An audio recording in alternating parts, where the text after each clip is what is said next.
നമുക്കിന്നേ പാവയ്ക്കും തേങ്ങാക്കൊത്തും കൂടി ചേർത്തിട്ടുള്ളൊരു ഒലത്തുണ്ടാക്കിയാലോ? നല്ല ടേസ്റ്റാണ് ട്ടോ ഇത് കഴിക്കാനായിട്ട്.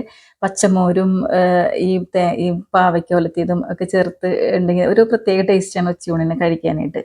അപ്പോൾ അതിന് വേണ്ടിയിട്ട് ഞാൻ കുറച്ച് പാവക്ക കഴുകി വൃത്തിയാക്കി വെച്ചിട്ടുണ്ട്. അതിലേക്ക് കുറച്ച് വെളുത്തുള്ളി, പച്ചമുളക്, ഉപ്പ്, കുരുമുളക് പൊടി, മഞ്ഞൾ പൊടി, കുറച്ച് കറിവേപ്പിലയും കൂടി എടുത്തിട്ട് ഞാൻ മാറ്റി വയ്ക്കുന്നുണ്ട് ട്ടോ. എന്നിട്ട് ഞാനൊരു പാൻ അടുപ്പത്ത് വെച്ച് അതിലേക്ക് വെളിച്ചെണ്ണ ഒഴിച്ച് കുറച്ച് ആ തേങ്ങാക്കൊത്ത് ഞാൻ ഒന്ന് വറുത്തെടുക്കുന്നുണ്ട്. ഒരു ചെറിയൊരു ബ്രൗൺ കളർ ആവുന്നവരെ വറുത്തെടുക്കണം. അപ്പോൾ എന്നിട്ട് വേണം നമ്മൾ ഈ പാവയ്ക്കയുടെ കൂട്ട് അതിലേക്ക് ഇട്ട് ഇളക്കിയെടുക്കാനായിട്ട്. പെട്ടെന്ന് കഴിയും കേട്ടോ, എളുപ്പം കഴിയും. ഒരുപാട് ജോലിയൊന്നും ഇതിനകത്തില്ല. കാരണം ഉള്ളി വഴറ്റുക, അത് കഴിഞ്ഞിട്ട് മുളക് പൊടി ഇടുക, മഞ്ഞൾ പൊടി ഇടുക, ഉപ്പിടുക, അങ്ങനെയൊന്നുമില്ല. എല്ലാം കൂടി ചേർത്ത് പാവയ്ക്കയിലേക്ക് ഇട്ടിട്ട് ആ പാവയ്ക്ക ഒന്നിച്ച് ഈ തേങ്ങാക്കൊത്തിലേക്ക് ഇട്ട് ഇളക്കി കൂട്ടി എടുത്താൽ മതി. പെട്ടെന്ന് കഴിയും. അതൊന്ന് വെന്താൽ മതി, നന്നായിട്ട് വേവണം കേട്ടോ.